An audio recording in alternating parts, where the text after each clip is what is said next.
Hello guys, how are you guys. Ukraine जो कभी दुनिया का तीसरा सबसे बड़ा एटमी मुल्क हुआ करता था, आज बगैर किसी एटम बम के ही जंग लड़ रहा है, और वो भी उस मुल्क से जिसके पास दुनिया के सबसे ज्यादा एटम बम मौजूद हैं। तो अब आप सोच रहे होंगे कि यूक्रेन के पास तो एक भी एटम बम नहीं है, तो वो दुनिया का तीसरा सबसे बड़ा एटमी मुल्क कैसे था। अगर आप यूएसएसआर की तारीख नहीं जानते या आपने यूक्रेन के बारे में ज्यादा नहीं पढ़ा, तो फिर यकीनन आप मेरी ये बात नहीं समझे होंगे। चलिए मैं समझाता हूँ। ये जंगल जो आप स्क्रीन पर देख रहे हैं, आज ये पोलैंड के बॉर्डर पर वाक़ है, लेकिन कभी ये जंगल यूएसएसआर यानी सोवियत यूनियन का हिस्सा हुआ करता था।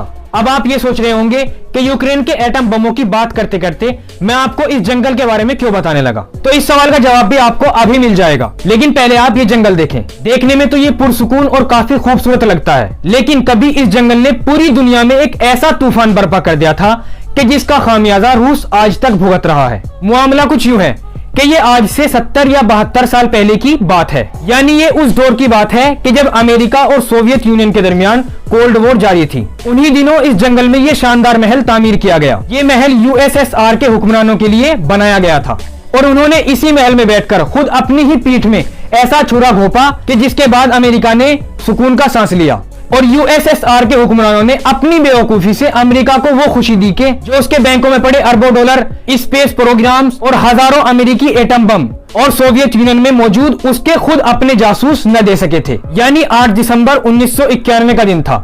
सोवियत यूनियन में ये इतवार का दिन था। ये वो दिन था कि जब सोवियत यूनियन के 3 बड़े रहनुमाओं ने जंगल में बने इस महल का रुख किया, और इन तीनों ने अपने अपने कलम से सोवियत यूनियन की मौत के परवाने पर दस्तखत कर दिए थे। ये 25 दिसंबर 1991 की रात थी। मॉस्को के लोगों ने आखिरी बार यूएसएसआर के परचम को रूस की इमारतों पर लहराते हुए देखा, लेकिन 25 दिसंबर 1991 को यूएसएसआर के परचम को रूस की सरकारी इमारतों से उतार लिया गया और वहां रशियन फेडरेशन का परचम लहरा दिया गया, और यूं सोवियत यूनियन अपने अंजाम को पहुंच गया। इसके बाद दुनिया ने देखा कि अमेरिका दुनिया की वाहिद सुपर पावर बन गया है, और इस बात को दुनिया के तमाम ममालिक ने तस्लीम भी कर लिया। लेकिन एक बात ऐसी थी जिसमें अमेरिका अभी भी रूस से आगे नहीं था, और वो थे दुनिया की तबाही के लिए बनाए जाने वाले एटम बम।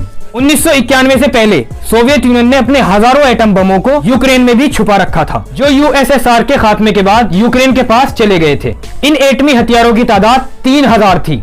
इतने ज्यादा एटम बमों ने यूक्रेन को दुनिया का तीसरा सबसे बड़ा एटमी हथियार रखने वाला मुल्क बना दिया था। लेकिन फिर ऐसा क्या हुआ कि आज यूक्रेन के पास एक भी एटमी हथियार नहीं है।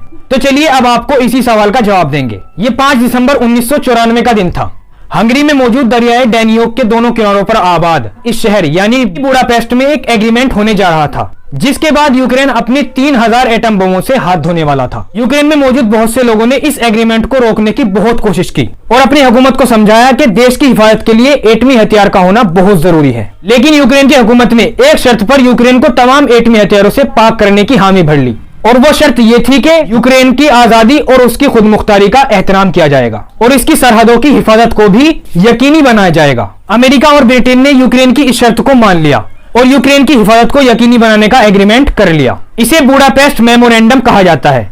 इस पर रूस के दस्तखत भी हैं, लेकिन इस एग्रीमेंट की तो धज्जियां उड़ चुकी हैं, न सिर्फ 2014 में बल्कि 2022 में भी। और आज यूक्रेन और रूस के दरमियान वो जंग जारी है जिसमें यूक्रेन अपने बहुत से इलाकों का कंट्रोल खो चुका है, और इन सब इलाकों पर अब रूस का कब्जा है। तो गाइस, कैसी लगी आपको ये वीडियो? अगर आपको पसंद आई हो तो प्लीज वीडियो को लाइक करें और चैनल को सब्सक्राइब करना ना भूलें।